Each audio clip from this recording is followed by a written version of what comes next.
दोस्तों, इस क्लास में मैं बताऊंगा कि बिहार ऐसा एग्जाम निकालने के लिए मुझे क्या रणनीति अपनानी चाहिए। तो रणनीति इस प्रकार है। बिहार ऐसा एग्जाम के अलावा किसी भी कॉम्पिटिटिव एग्जाम निकालने के लिए ये रणनीति आप अपना सकते हैं, जो इस प्रकार है। 5 प्रकार की रणनीति है, जिसमें पहला सिलेबस, दूसरा PIQ, तीसरा बुक्स, चौथा टेस्ट सीरीज, 5वां डिवीजन। तो सर्वप्रथम आप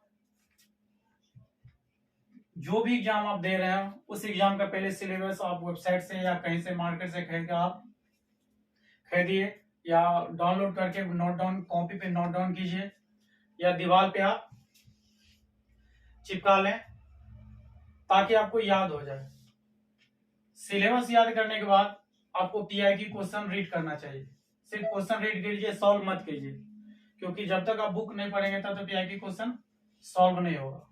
यदि आप बुक पढ़े हैं तो PIQ क्वेश्चन आप सॉल्व कर सकते हैं। PIQ क्वेश्चन को आप इतना रीड कीजिए कि PIQ क्वेश्चन समझिए कि आपको प्रीवियस क्वेश्चन याद हो जाए, ताकि जब आपको सिलेबस और PIQ क्वेश्चन दोनों आप रीड करेंगे तो अब आपको पता चलेगा कि बुक में मुझे क्या पढ़ना है या क्या नहीं पढ़ना है। यदि आप PIQ को रीड नहीं करेंगे, सिलेबस नहीं देखेंगे, तो बुक में आप सारा का सारा कंटेंट पढ़ते चले जाएंगे, पता चला कि आप आउट ऑफ सिलेबस पढ़ रहे हैं। और यदि बुक पढ़ना है तो बुक दो, एक बेसिक बुक है और एक स्टैंडर्ड बुक है। बेसिक वो आपका बेस मजबूत करेगा और स्टैंडर्ड बुक से आपको क्या है, उसका कंसेप्ट क्लियर होगा। कंसेप्ट और इससे ये दोनों बेसिक और स्टैंडर्ड बुक पढ़ने से क्या होगा, आपका फैक्चुअल और कंसेप्चुअल क्वेश्चन, किसी प्रकार के क्वेश्चन यदि पूछा जाए तो आपसे क्लियर हो जाएगा। तो इसीलिए पहला सिलेबस, दूसरा PIQ से रीडिंग, तीसरा बुक पढ़े। इतना करने के बाद आप टेस्ट सीरीज बनाएं। टेस्ट सीरीज जब बनाएंगे तो आप इवेल्युएट करेंगे कि मूल्यांकन कि मैं क्या पढ़ रहा हूं, कितना पढ़ रहा हूं, मुझे कितना आ रहा है।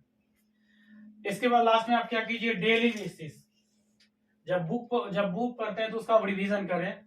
और रिवीजन आप 3 पार्ट में करें, डेली करें, वीकली और मंथली।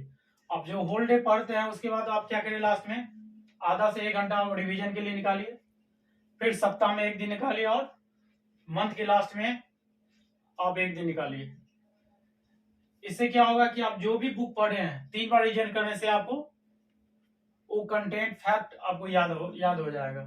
देखिए, रिवीजन, री प्लस विजन।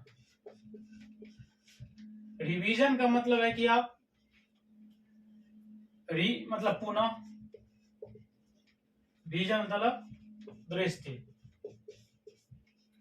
मतलब जो आप पढ़े हैं उसको आप फिर से देखिए, पढ़िए मत, देखिए, आप देखते ही चले जाइए। जब आप दोबारा उसको देखेंगे तो आपको जो भी टॉपिक पढ़ेंगे, कंसेप्ट पढ़े, वो आपको याद रहेगा और ये सबकॉन्शियस माइंड में चला जाएगा, ताकि आप दोबारा फिर भूल नहीं पाएंगे। तो ये 5 रणनीति पे आप काम करें। बिहार ऐसा एग्जाम के अलावा जो भी एग्जाम आप दे रहे हैं, ये 5 रणनीति के साथ आप इस एग्जाम को बहुत ही सरलतापूर्वक क्रैक कर सकते हैं।